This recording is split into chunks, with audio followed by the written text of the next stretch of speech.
Assalamualaikum warahmatullahi wabarakatuh. Saya Nur Wahyuni, NIM E 2019-1165 dari kelas Perbankan Syariah 4 Fakultas Ekonomi dan Bisnis Islam. Saya dari kelompok 11 akan mempresentasikan hasil kerja kelompok kami yang berjudul Menghadapi Persaingan.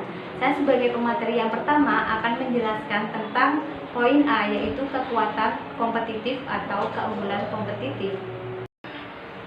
Pengertian keunggulan kompetitif atau keunggulan bersaing adalah kemampuan strategis perusahaan dalam persaingan bisnis.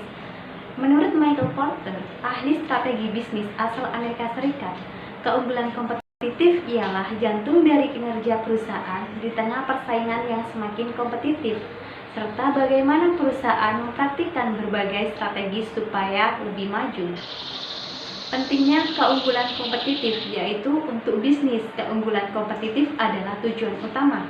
Tanpa itu, perusahaan akan merasa sulit untuk bertahan hidup serta menguntungkan, dan mereka selalu berusaha mempertahankan keunggulan ini. Keunggulan kompetitif tidak permanen, itu bisa berubah karena perubahan dalam lingkungan bisnis, dan ketika sebuah bisnis tidak dapat beradaptasi dan mengubah strateginya, para pesaing juga dapat merebutnya. Pengertian pesaing. Pesaing adalah perusahaan yang menghasilkan atau menjual barang dan jasa yang sama atau mirip dengan produk yang ditawarkan. Dalam dunia persaingan, tugas utama pengusaha adalah menarik pelanggan sebanyak mungkin, baik pelanggan baru maupun pelanggan lama, dan juga bagaimana cara mematikan laju perkembangan pesaing. Dengan demikian, dalam menjalankan strategi perusahaan yang kompetitif, seorang pengusaha diharapkan untuk terus-menerus mengetahui dan memantau setiap gerak-gerik pesaing. Michael Porter mengidentifikasi 5 kekuatan yang menentukan daya tarik jangka panjang intrinsik sebuah pasar atau segmen pasar. Yang pertama yaitu pesaing industri, yang kedua yaitu pendatang baru potensial, yang ketiga yaitu pengganti, yang keempat pembeli, dan yang kelima yaitu pemasok. Ancaman yang terkandung dalam kekuatan ini adalah sebagai berikut. Yang pertama yaitu ancaman revitalisasi segmen yang intens, di mana sebuah segmen dianggap tidak menarik jika sudah berisi banyak pesaing yang kuat atau agresif.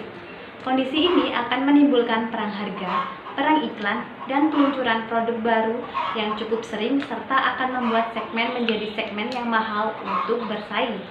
Contohnya yaitu pada pasar telepon seluler yang merupakan pasar dengan persaingan ketat akibat revitalitas segmen.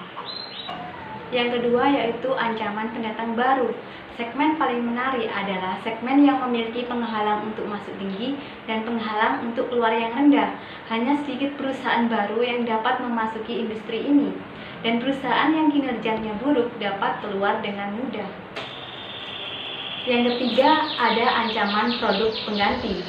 Sebuah segmen tidak menarik apabila pengganti aktual atau potensial untuk produk tersebut. Produk pengganti memaksa perusahaan memberi batasan pada harga dan laba.